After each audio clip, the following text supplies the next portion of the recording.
Здравствуйте, дорогие телезрители! Сегодня наша передача посвящена празднику Крещения Господа и Спасителя нашего Иисуса Христа. Сегодня мы находимся в ущелье реки Псырска на Новом Афоне.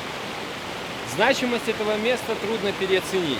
Около 2000 лет назад, когда 12 учеников апостолов Спасителя получили заповедь идти в мир, научить его и крестить во имя Отца и Сына и Святого Духа, двое из апостолов, святой Андрей Первозванный и Симон Канонит, направились сюда, в Абхазию. Апостол Андрей ушел дальше, на север. Апостол Симон Канонит остановился в этом ущелье, в пещере, которая располагается недалеко от этого реки, и начал тут свою христианскую проповедь. Наши предки, обратившиеся в христианство, приходили к этой реке и принимали здесь таинство святого крещения из рук самого святого апостола. И действительно трудно переоценить значимость этой реки, поскольку то, чем является река Иордан для Святой Иерусалимской Церкви, то, чем является река Днепр для Русской Православной Церкви, такую же значимость имеет для нас река Псырска. Впервые наученные святым апостолом Симоном, наши предки принимали в водах этой святой реки таинство святого крещения и вступали в лоно православной церкви. Так начиналось и зарождалось христианство на Кавказе. Праздник крещения иначе называют праздником Богоявления, потому что Пресвятая Троица открывается человечеству во всей своей полноте. При выходе из вод святого Иордана был слышен глас с небес Бога Отца: «Сей Сын мой возлюбленный, в котором мое благоволение». И Дух в виде голубя опускался на выходящего из реки Спасителя. В этом было открыто величайшее таинство, таинство Бога, Бога откровения, потому и праздник называется Богоявление.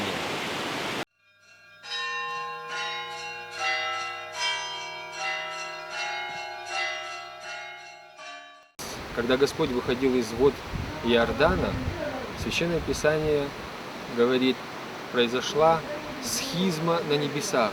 Схизма – это греческое слово, которое означает раскол. Небеса раскололись, принимая некогда падшее человеческое естество. Все мы помним дни грехопадения, когда Адам был изгнан из рая, и вход в рай заграждал Херувим с вращающимся мечом. Теперь же небеса раскрылись, и для человека открылся путь в Царствие Небесное. Святой Иоанн Златоуст задается вопросом: отличалось ли крещение, которое совершал Иоанн Креститель, от того крещения, которое он совершил над Господом Иисусом Христом? И отличается ли оно от того крещения, которое совершаем мы? Безусловно, отвечает святитель. Крещение, которое совершал Иоанн Креститель, это крещение, омывавшее всего лишь нечистоты плотские. Если ты осквернился от соприкосновения с некой скверной, омойся и будь чист, говорит Ветхий Завет. Если ты осквернился от соприкосновения с умершим телом, омойся и ты будешь чист. Безусловно, это крещение или это баптисма, или иначе простое погружение в воду не имело той действенной силы, очищающей благодати, очищающей нашу природу от греха, очищающей нашу природу от проклятия, очищающей нашу природу от смерти. Сам Господь Иисус Христос не имел никакой нужды в крещении, ибо у Него не было никакого личного греха. Почему же Он принимает таинство крещения? Почему сам Господь приходит на Иордан и обращается к крестителю с просьбой окрестить Его самого? Он тем самым, отвечает святой Василий Великий, освящает водное естество. Читаемся еще раз слова Святого Евангелия. Когда Господь выходил, был слышен глас с неба. Гласом с неба, гласом Отца были освящены небеса. Затем Дух Святой в виде голубя опускался на Господа, тем самым освещалось воздушное пространство. И, наконец, Господь выходил из реки, тем самым освещалась стихия водная. То есть таинство крещения космос, который противостоял человеку на протяжении всего периода после грехопадения, примирился с ним. Ибо, как повествует само Святое Евангелие, вся тварь, то есть вся природа страждет, ожидая славы сынов Божьих. Святой православный обряд, святое православное таинство крещения таким образом освящено примером самого Господа нашего Иисуса Христа.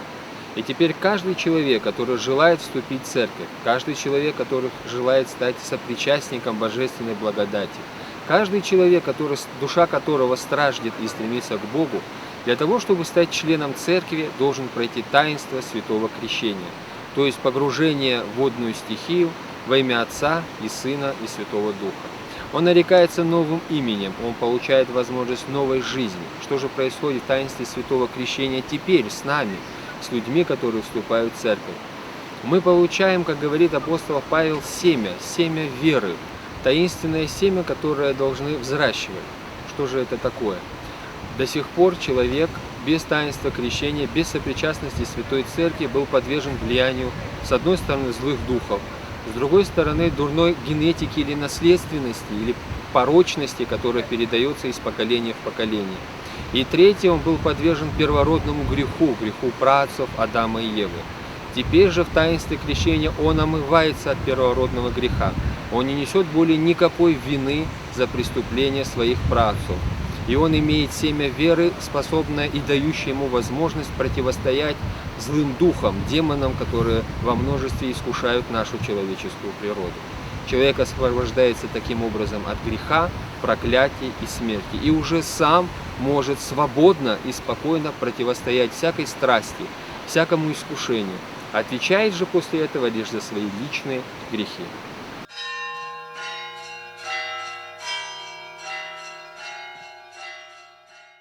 5 и 6 января по старому стилю или 18 и 19 по-новому все православные верующие собираются в храмы для того, чтобы приобщиться к благодати святой крещенской воды. В храмах совершается великая агиасма или великое освящение воды, которую затем верующие приносят в свои дома для того, чтобы осветить свои жилища, свою пищу, одежду и все то, с чем связана их жизнь. Однако нужно сразу же заметить, что условием восприятия благодати является особое, благоговейное отношение к святыне с присутствием внутреннего спокойствия и равновесия, ибо только в спокойную душу войдет благодать Божия. В этот день, 18 и 19 января по новому стилю, освящаются все водные источники. Если кто-либо по какой-либо причине не сможет попасть в храм, то у любого, естественно, водного источника может набрать воды, и она будет иметь ту же действенную силу, ту же святую благодать, что и та, которая освящена храмом.